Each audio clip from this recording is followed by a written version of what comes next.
talking of Tennessee following this win over Kentucky 45-42. Hendon Hooker, this is my evaluation of this situation, is that Kenneth Walker going from Wake Forest as a running back to Michigan State, to me, was the most significant transfer portal addition for any particular team. And now everybody's finding out about him. He's a Heisman Trophy candidate being talked about. I will say that Hendon Hooker is the biggest transfer commodity from one school to another going back a season before that, because of Tennessee's record at 5-4, I don't even know if a lot of people are talking about it now. And he's doing what he did one season at Virginia Tech, where he's throwing and running and not turning the ball over. And the last I checked, he had like 17 TDs and 2 picks. And I think he's even improved on that now. The kid has been nothing short of a revelation for Tennessee. He's the best quarterback Tennessee's had since Josh Dobbs, and one of the best quarterbacks that they've had in the last 20 years. I mean, he's killing it. And it is in some sense a product of Josh Heupel's system. He makes it very easy for quarterbacks. It's a ton of just screenplays, and then when you make long passes, they're not meant to be super accurate. They're sort of set up to be almost jump balls in a lot of places, where if you don't catch the ball, then you also get a defense pass interference. It's kind of one of those where he makes it easy on quarterbacks. But Tennessee started with Joe Milton at the beginning of the season, and it wasn't translating for that kid. So it's not like just anybody can do it. You do have to have a guy that really gets the system, that really works in the system. And Hooker just does. Like you said, still only 2 interceptions. He's not turning the ball over. And he's really smart with the football. He's really good at extending plays and with his feet. And then he just makes it work. That's really the bottom line. That's the best way that I can put it. And it's been so impressive. And I think he's a kid right now. I mean, the realistic thing is, if he sticks around for another year, and it kind of scares me now, and this is the hazard of having a good quarterback, he's getting on draft boards now, and he can absolutely leave. I mean, he'll be a super senior if he comes back next year, but he has the option to come back next year. But the realistic thing is, I mean, he'll be like a preseason Heisman candidate before next season. Like, he's playing that well, and it's just another one of those things with Tennessee this season, and with Heupel, that I just go like, wow, what a great job. You really have done something that I didn't think that you could do. Because I mean, Butch stumbled into Josh Dobbs. He wanted to start another quarterback instead of Dobbs, and then that quarterback got injured, and finally he had to put Dobbs in, and then he was like, "Oh, who was that, by the way? Do you remember?" It was Justin Worley. It was Justin Worley. Yeah, I just like hearing names from the past that make me think, oh yeah, I remember that guy now. Yeah. it was the Alabama game in 2014. Worley went down, and then finally they put Dobbs in, and then in the second half of that game, he just had like a great performance, and we were like, whoa, who is this kid? What is going on here? Why wasn't he playing all season? But this, I can kind of ask the same question about like why did Heupel think that Milton was the guy at the beginning of the season? But the kid played for like a game and a half, and then Heupel was like, okay, Hooker's better. And then he didn't, like, Milton hasn't played for the rest of the year. So like, whatever, bygones are bygones with that. I'm not going to hit him on that. He found a guy. He's making it work week in and week out. And if the guy stays, you're going to have 2 years of this kid doing great things for your football team. I mean, it's just awesome. It really is awesome. He was the offensive player of the week in the SEC this week with unbelievable performance, like 15 of 20 for 300 plus yards and 4 touchdowns. Like, come on. I can't complain. It is incredible. Like, yeah, he makes some mistakes sometimes, but everybody does. Like, you're not going to expect a perfect performance out of everybody every week. And so I've just been infinitely impressed. It's been so nice, so great to see. And again, just a relief after what we watched for the last 3 years. There was just torture.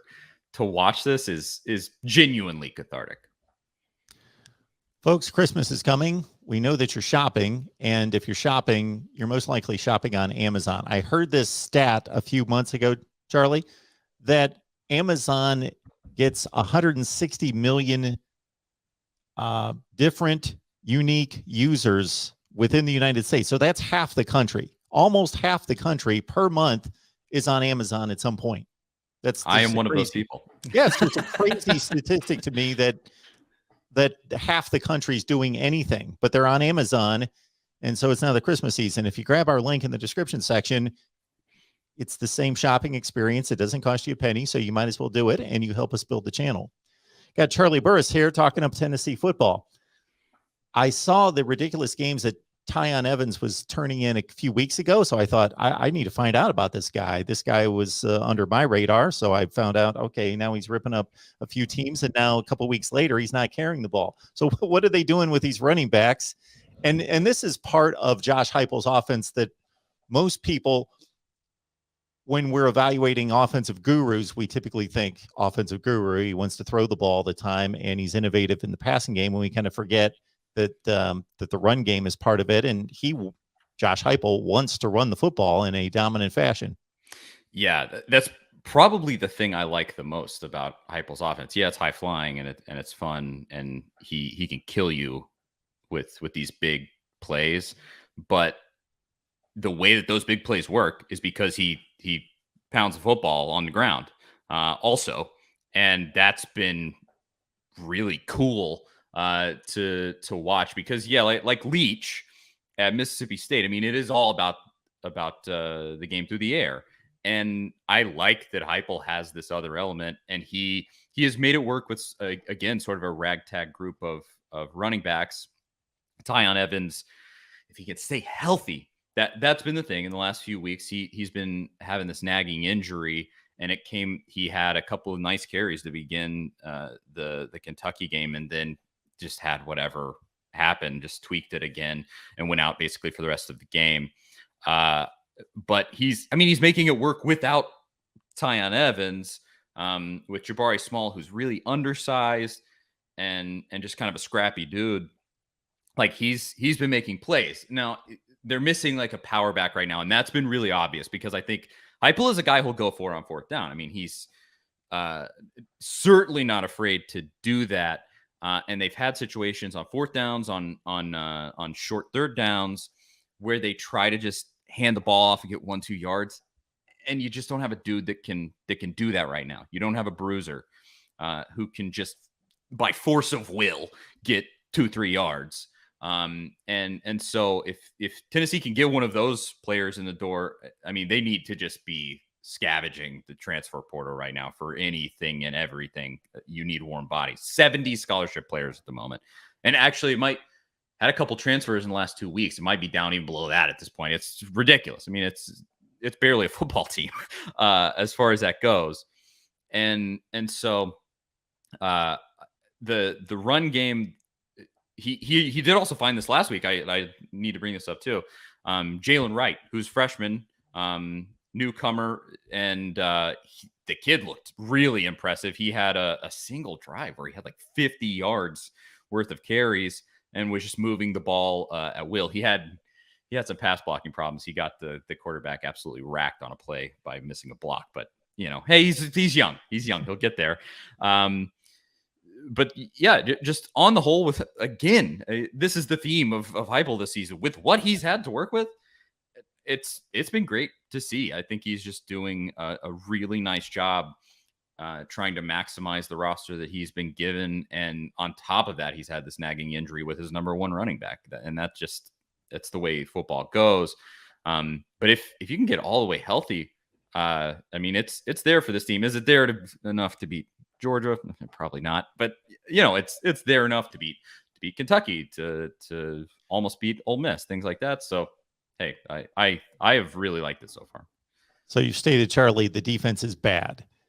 When Kentucky racks up more than 600 yards of total offense, that indicates that the defense is bad. But to be fair, yes, Kentucky ran 99 plays because the defense was constantly on the field because the offense was scoring so quickly. So there's that.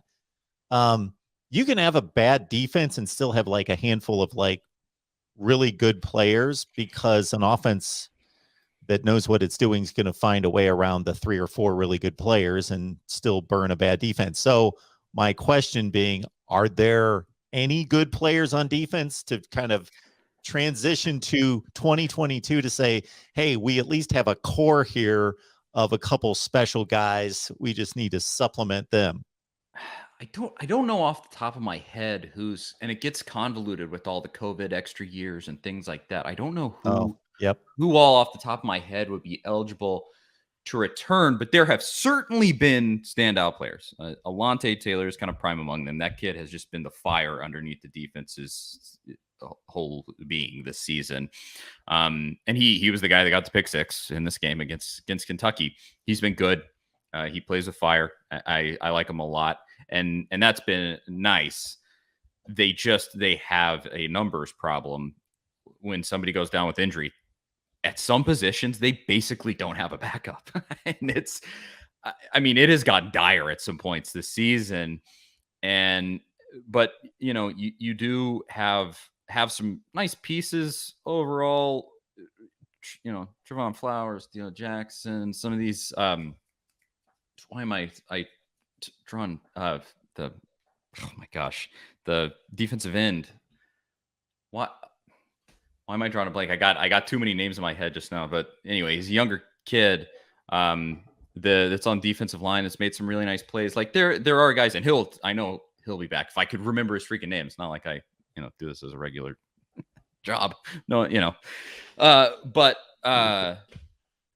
there are pieces that can certainly be built upon.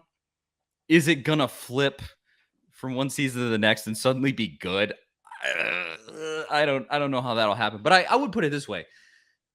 Tim Banks, the defensive coordinator, has put in an admirable effort this season. That's as a week ago, they kind of fell apart in this Kentucky game. I don't know exactly what happened there. But during the Kentucky game, that's the worst that they've looked all season for whatever reason. Kentucky just found the weakness and just exposed it over. I don't know.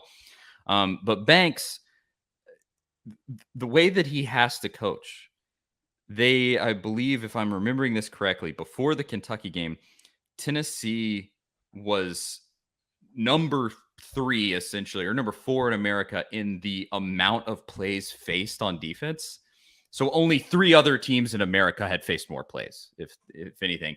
And out of those 4, Tennessee was like a head and shoulders better, and doing that against SEC competition. I don't remember the exact numbers there, but it was something like that where you kind of look and you go, yeah, are they getting gouged? Are other teams scoring 30 points a game? Yeah, but also look at what they have to, what they're up against in this case. And so, I'll give it to Tim Banks overall. Has he done like the most amazing job possible? No, but like for what I maybe expected, I would say it's been a little bit better than I expected, and that's nice. And I'm remembering now, Tyler Barron. That's the kid from the defensive I was going to throw that name at you. Yeah, I'm looking at these sack statistics. He's got it was 3.5 escaping sacks. I was thinking Byron Young, and then I was like, who's just another player on the defense? But I was like, that's not Byron Young. It's not Byron Young. It's Tyler Barron. But overall, yeah, it's kind of a situation where you just go, it is what it is. Is any defense in Josh Heupel's system going to look like a world beater? I don't think so. How could it? I think you could put Alabama's defense out there. I mean, maybe Georgia's defense this season. Maybe they could do it. Okay, sure. Maybe the greatest college football defense I've ever seen could look good in this system. But it is, to a certain extent, it really is just it's a product of what Josh Heupel does in terms of how good or bad they look game in and game out. So this will be the ultimate test for this offense. Getting back to the offense, is they're facing this wrecking crew at Georgia. So you got this warp speed offense facing by far the number one defense in the country. They are just, there are other really good defenses. Like Wisconsin's statistics are close, but when you just look at talent plus the metrics, it's just fascinating to me what Georgia's doing. Like when you see Arkansas score 51 points against Ole Miss, and Ole Miss's defense is not great, but it's much better than it's been. When you see Arkansas score 51 points at Ole Miss a week after basically not even being able to like run their offense or run a play and get shut out against Georgia, like what Georgia's doing to teams' offenses is just staggering. They're just, they're giving up 6 points a game. It's just crazy. It's a vice so grip. to see these two, the immovable object and the irresistible force, meet on Saturday is going to be fascinating. So it was interesting in the last couple weeks. The last 2 games for Tennessee have been Kentucky and Alabama, Stoops and Saban.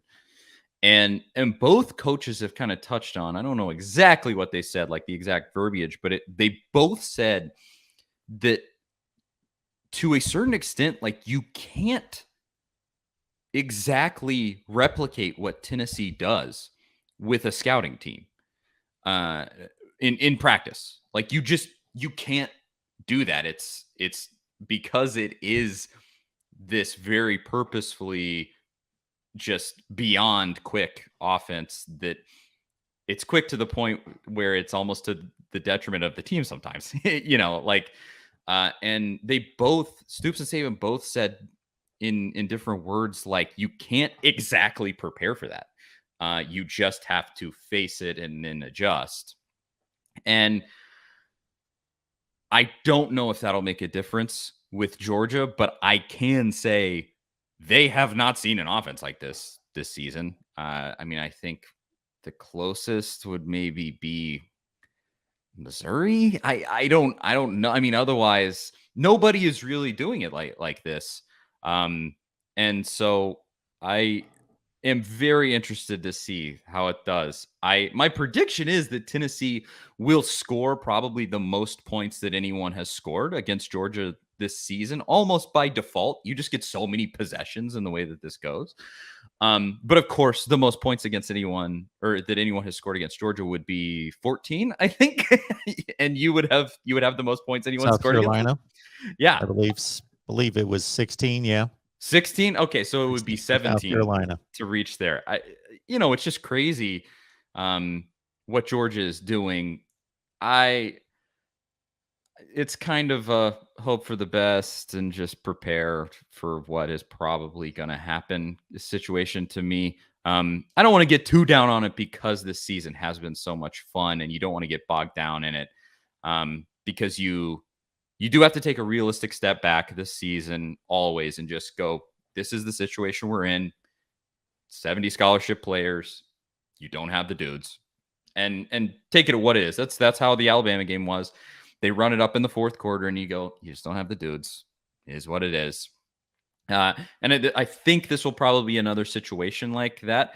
But I will say, if you can find a rhythm against Georgia somehow, some way, they're able to scheme it up. It is an offense where you hit him with 2 big plays and suddenly you're up 14-3 or something. And Georgia's offense is certainly not made to like play drastically from behind. Not that they've ever had to do that this season, but it's a slow, plodding, antiquated offense, and Kirby doesn't care because he just crushes you with his defense, and rightfully so. But I don't necessarily see an avenue where even Josh Heupel's crazy offense can do a whole lot against Georgia's defense. But maybe it is that, he's done it every single year where Kirby just has some. They lost to South Carolina. What was it last year? I think they did, right? Am I 2 years ago? 2 years ago. He just has some weird game where they just blow it. And I mean, maybe God's on our side and this is the game where that happens. I don't know.